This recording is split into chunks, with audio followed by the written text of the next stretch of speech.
Hello बच्चों, स्वागत है आप सभी का रैंक बूस्टर सीरीज में। आज यहाँ पे हम लोग रैंक बूस्टर सीरीज में डिस्कस करेंगे functions of the renal tubules. ठीक है, यानी कि रीनल ट्यूबल्स का क्या काम है इसके बारे में हम लोग डिटेल में डिस्कस करने वाले। ठीक है, तो रीनल ट्यूबल्स के फंक्शंस को समझने के लिए हमें रीनल ट्यूबल्स के स्ट्रक्चर को ड्रॉ करना पड़ेगा, ये बात आपको ध्यान रखना है। क्लियर है।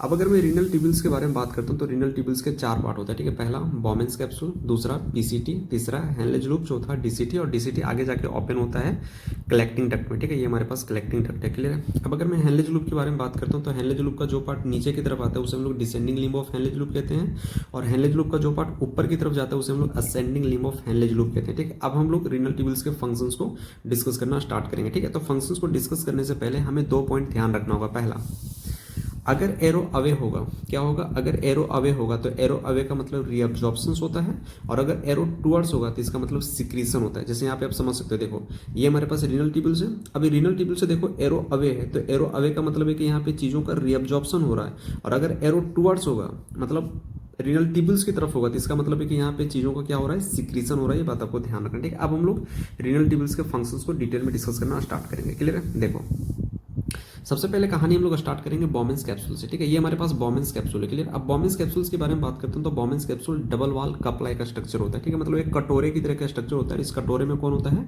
ग्लोमेरुलस होता है। ये बात आपको ध्यान रखना है। अब ग्लोमेरुलस से ब्लड फिल्टर होकर कहाँ पे आता है, बॉमेंस कैप्सूल्स की कैविटी में आता है, और जब बॉमेंस कैप्सूल्स की कैविटी में ब्लड फिल्टर होकर आता है तो उसे हम लोग क्या कहते हैं, ग्लोमेरुलर फिल्ट्रेट कहते हैं। क्या कहते हैं, ग्लोमेरुलर फिल्ट्रेट कहते हैं। बात आपको ध्यान रखना है। क्लियर है।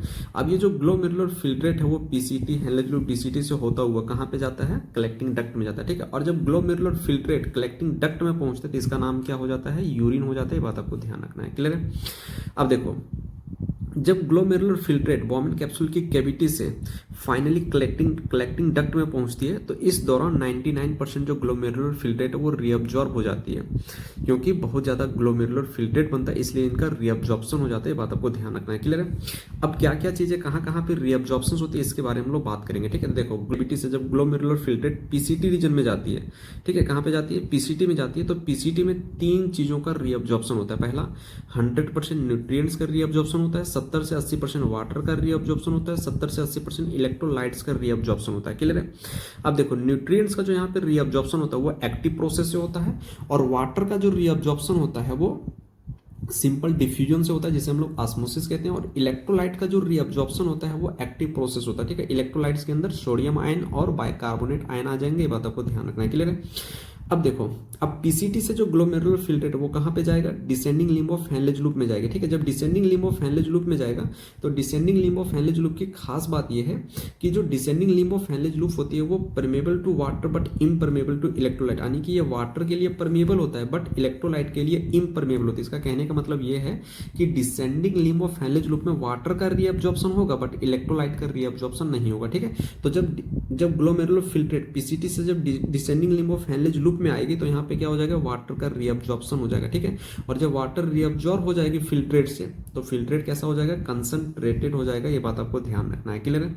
अब यहाँ से descending limb of Henle's loop से फिल्ट्रेट हैनलेज लूप में जाएगा, और हैनलेज लूप से जो ग्लोमेरुलर फिल्ट्रेट है वो ascending limb of Henle's loop में जाएगी। ठीक है, और जब ascending limb of Henle's loop में फिल्ट्रेट जाएगा तो ascending limb of Henle's loop की खास बात ये है कि ये वाटर के लिए इम्परमेबल होता है बट इलेक्ट्रोलाइट के लिए परमेबल होता है। कहने का मतलब ये है कि ascending limb of Henle's loop में वाटर का रीअब्जॉर्प्शन नहीं होगा बट इलेक्ट्रोलाइट का रीअब्जॉर्प्शन होगा। ठीक है, इलेक्ट्रोलाइट में जैसे NaCl का रीअब्जॉर्प्शन यहाँ पे हो जाएगा। ठीक है, और जब NaCl का रीअब्जॉर्प्शन हो जाएगा फिल्ट्रेट से तो फिल्ट्रेट कैसा हो जाएगा, डाइल्यूट हो जाएगा, क्योंकि हमने क्या किया, सोलूट को हमने निकाल लिया फिल्ट्रेट से। ये बात आपको ध्यान रखना है। ठीक है, अब ascending limb of Henle's loop से फिल्ट्रेट कहां पे जाएगा, डीसीटी रीजन में जाएगा। ठीक है, अब डीसीटी रीजन में 2 चीजों का रीअब्जॉर्प्शन होता है, एक तो इलेक्ट्रोलाइट का रीअब्जॉर्प्शन होता है, दूसरा वाटर का रीअब्जॉर्प्शन होता है। बट डीसीटी रीजन में जो रीअब्जॉर्प्शन होता है ना वो कैसा होता है भाई, कंडीशनल रीअब्जॉर्प्शन होता है। कैसा होता है, यहाँ पे कंडीशनल रीअब्जॉर्प्शन होता है। ये बात आपको ध्यान रखना। ठीक है, कंडीशनल रीअब्जॉर्प्शन कहने का मतलब ये है कि डीसीटी रीजन में इलेक्ट्रोलाइट का जो रीअब्जॉर्प्शन होता है वो एल्डोस्टेरोन हार्मोन की वजह से होता है,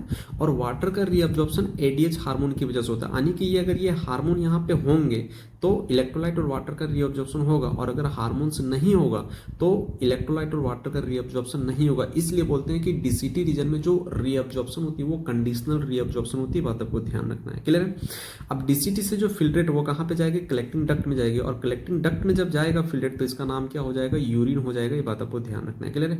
अब अगर मैं कलेक्टिंग डक्ट के बारे में बात करता हूँ तो कलेक्टिंग डक्ट की कुछ खास बात है जो आपको ध्यान रखना है। पहला, कलेक्टिंग डक्ट से दो चीज़ों का रीअब्जॉर्प्शन होता है, एक वाटर का रीअब्जॉर्प्शन होता है, और वाटर का रीअब्जॉर्प्शन बहुत ज़्यादा होता है ताकि यूरिन जो वो कंसंट्रेटेड हो सके। ठीक है। और दूसरा, स्मॉल अमाउंट में यूरिया का रीअब्जॉर्प्शन होता है, ये बात आपको ध्यान रखना है। क्लियर है। तो ये तो रीअब्जॉर्प्शन की कहानी हो गई। अब देखो, जब रीअब्जॉर्प्शन होता है, क्या होता है, रीनल ट्यूब्यूल्स में जब रीअब्जॉर्प्शन होता है तो कुछ चीजें गलती से रीअब्जॉर्ब हो जाती है, तो उसे वापस सीक्रेट करके रीनल ट्यूब्यूल्स में डाल दिया, सॉरी, फिल्ट्रेट के अंदर डाल दिया जाता है। बात आपको ध्यान रखना है। क्लियर है। तो सबसे पहले बात करते हैं पीसीटी। पीसीटी के बारे में बात करते हो तो पीसीटी में दो चीजों का सिक्रीशन होता है। ठीक है। पहला हाइड्रोजन आयन का सिक्रीशन होता है और दूसरा एमोनियम आयन का सिक्रीशन होता है, या फिर एमोनिया का सिक्रीशन होता है। बात आपको ध्यान रखना है। क्लियर। दूसरा बात करते हैं डीसीटी।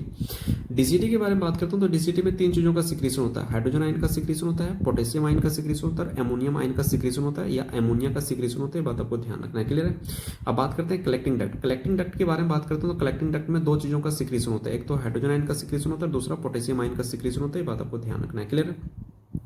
अब यहां से हमें यह पता चलता है कि अगर मैं पीसीटी रीजन के बारे में बात करता हूं तो पीसीटी रीजन में जो रीअब्जॉर्प्शन होता है कैसे होता है, पीसीटी रीजन के बारे में बात करता हूं तो पीसीटी रीजन में रीअब्जॉर्प्शन अनकंडीशनल रीअब्जॉर्प्शन होता है, यानी कि पीसीटी रीजन में कोई भी कंडीशन में रिक्वायरमेंट नहीं होती। बात आपको ध्यान रखना। ठीक है। और अनकंडीशनल रीअब्जॉर्प्शन को हम लोग ऑब्लिगेट रीअब्जॉर्प्शन कहते हैं। बात आपको ध्यान रखना। क्लियर है। अगर मैं पीसीटी के बारे में बात करता हूं तो पीसीटी रीजन में मैक्सिमम रीअब्जॉर्प्शन होता है। क्या होता है, सबसे ज्यादा जो रीअब्जॉर्प्शन वो कहां होता है, पीसीटी रीजन में होता है। ये बात आपको ध्यान रखना है। क्लियर है। अगर मैं मिनिमम रीअब्जॉर्प्शन के बारे में बात करता हूं तो minimum reabsorption ascending limb of Henle's loop में होता है। कहां पे होता है, ascending limb of Henle's loop के बारे में बात करते हो तो वहां पे मिनिमम रीअब्जॉर्प्शन होता है। ये बात आपको ध्यान रखना है। क्लियर है। तो यहां पर आपका जो functions of the renal tubules का जो टॉपिक है वो कंप्लीट हो जाता है। अब आपका काम है कि इस टॉपिक को अच्छे से रिवाइज करना है, इस टॉपिक से रिलेटेड जितने भी क्वेश्चन उसको अच्छे से प्रैक्टिस करना है। अगर ये वीडियो आपको अच्छा लगता है तो लाइक करना, बहुत अच्छा लगता है तो कमेंट करना। फिर मिलते हैं नेक्स्ट वीडियो में, तब तक के लिए बाय बच्चों।